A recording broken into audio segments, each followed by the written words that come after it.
Hey guys, in this month's top 5, I'm going to be sharing with you my favorite trilogies.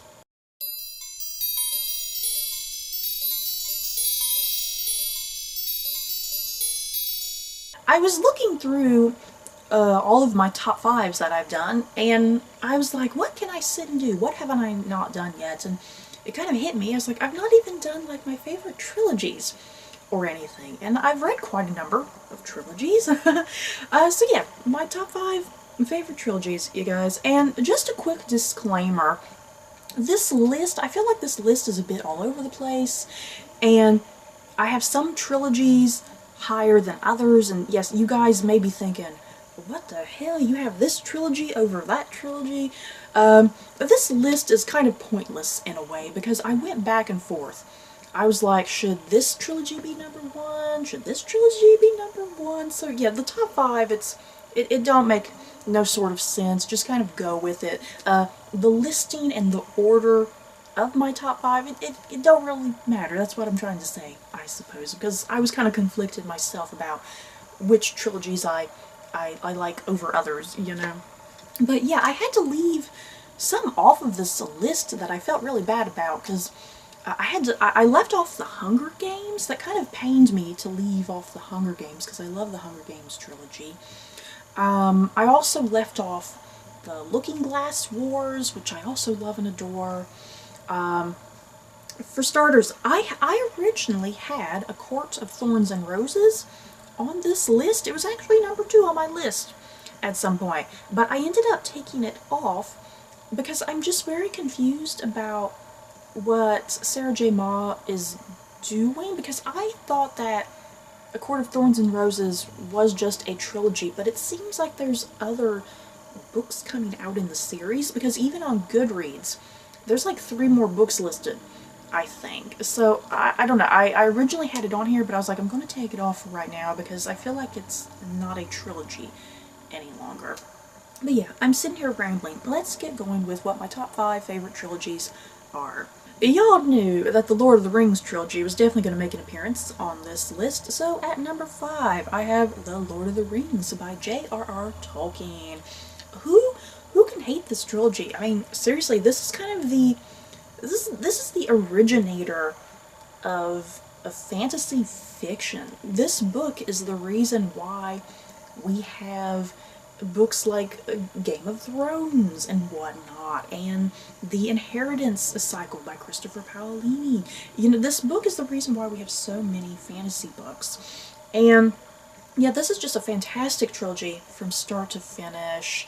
I love J.R.R. Tolkien's depth and his knowledge of this world, and the fact that, I mean, there's other books written outside of this trilogy that just talk about Middle-earth and talk about the history of Middle-earth and the peoples of Middle-earth. You know, it's just so crazy, the depth and detail that's presented in these books, and just, you can read that passion from J.R.R. Tolkien, you know, on every single page. And yeah, this is just one of those trilogies, just such classic characters that you love and adore, like Frodo and Aragorn and Legolas and Merry and Pippin and Gimli and Gandalf. You know, the list goes on. Just such iconic characters. Obviously I love the movie versions. I think the movies are just very loyal adaptations to this series, in my opinion. So yes, The Lord of the Rings, a trilogy at number 5. At number 4, the Tatiana and Alexander trilogy by Paulina Simons, or the Bronze Horseman trilogy if you want to call it that. I think on Goodreads it's listed as Tatiana and Alexander, but I tend to call it just the Bronze Horseman trilogy. But yeah, whatever you want to call this trilogy, I don't think it particularly matters. But yeah, the Bronze Horseman trilogy by Paulina Simons. Oh my goodness, you guys, this trilogy is devastating and heartbreaking, but emotional and feel good in some places, very sexy and romantic, my god. If you don't know what the Bronze Horseman trilogy is about, the very first book takes place in Leningrad, Russia, at the start of World War II. So yeah, you have the Nazi siege of Leningrad, and yeah, it's about this relationship that forms between a young girl named Tatiana and how she kind of meets and falls in love with this army soldier named Alexander. And yeah, here's the siege of Leningrad.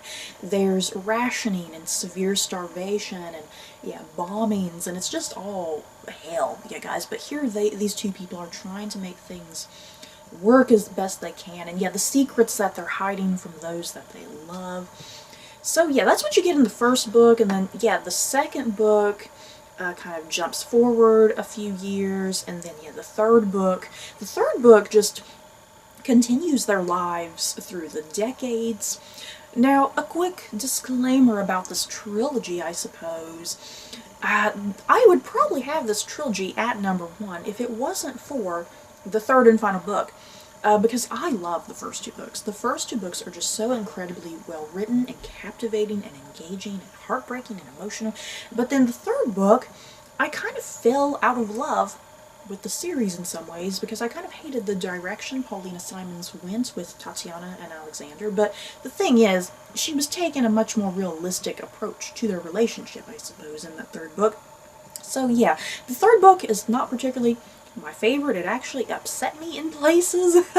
But I put this series at number 4 because I still love the first two books. The first two books just stand out to me, and I can't get enough of them. I love these characters. I love being in this world with them.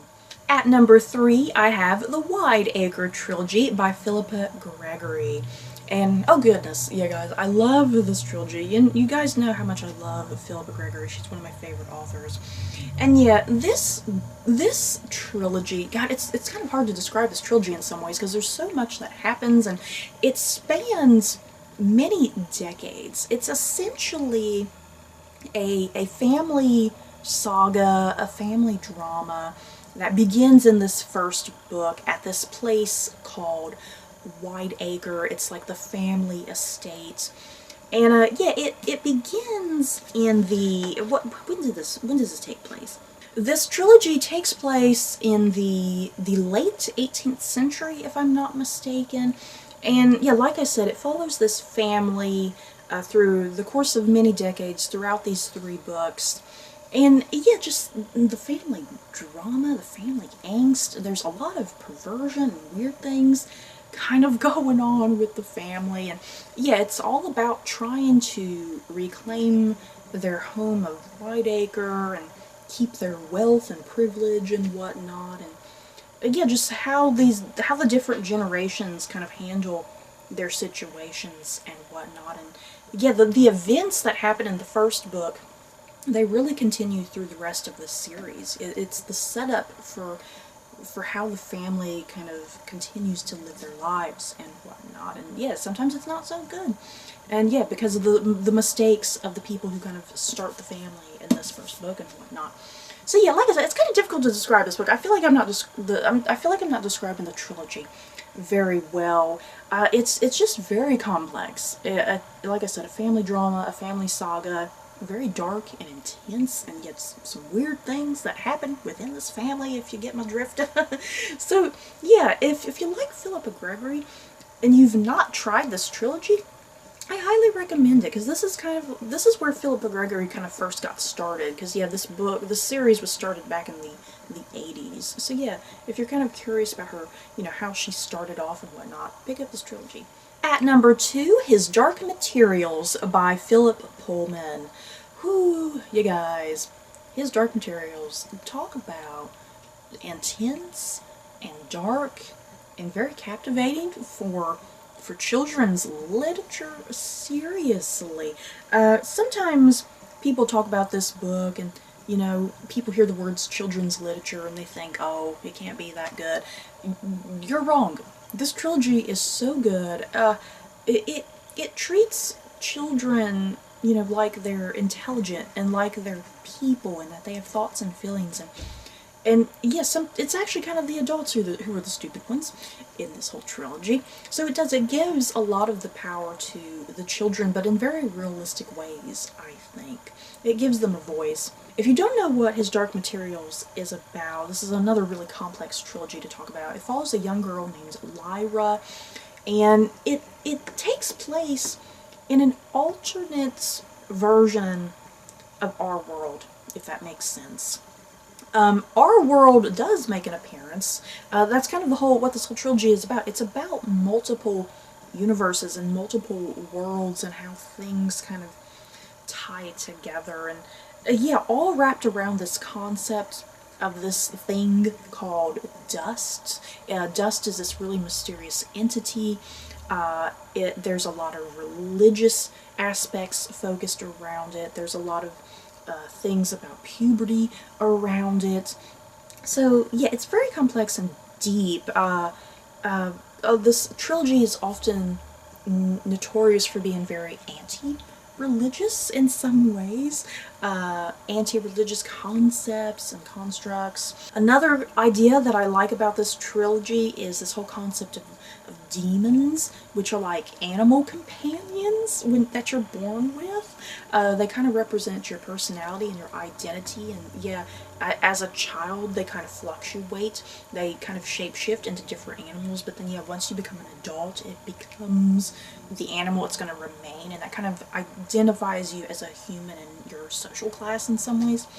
So yeah, am I making any sort of sense, you guys? Like I said, this trilogy is so complex and so deep and dark, and there's so many concepts and ideas, and it's kind of hard to talk about it in the few short minutes that I have to tell you guys about it. But yeah, children's fiction that is above and beyond what you typically see in children's fiction. And yeah, Philip Pullman, he's not afraid to go to some really terrifying, dark places with these characters.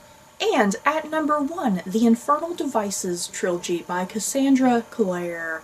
And yeah, that's what I was talking about at the start of this video. You guys may be thinking the Infernal Devices as your top favorite trilogy. That's strange. There's other better trilogies out there. But yeah, I really love this trilogy. Out of the entirety of Cassandra Clare's Shadowhunters universe, I think the Infernal Devices is her best written, her best thought out. Yeah, I really love the characters the most in this trilogy, and I just like the plot lines going on. And yeah, I'm a sucker for historical fiction, as you guys know. And yeah, I liked the Shadowhunter universe being set in the Victorian era, and yeah, kind of them starting off, you know, trying to come up with new Shadowhunter weaponry and whatnot, and yeah, coming up with their clothing that they eventually kind of wear in the future and whatnot. And yeah, just a lot of their technology, for instance, that they come up with in the future. So yeah, one of my favorite trilogies. It gets to me every time I read it. I love the romance aspects and the drama and the action adventure, and yeah, most importantly, like I said, I love the Victorian London setting. So yeah guys, that's it for my top 5. Hopefully this list made some sort of sense. I feel like I was kind of rambling about some of these trilogies. You guys, in the comments below, what are your favorite trilogies? Have you read any of the ones that I have read? Did I leave some off? Or yeah, are there some trilogies that I should check out in the future? So that's it for this video. Don't forget to like, comment, and subscribe. And if you like this video, you may like these other videos. Bye guys.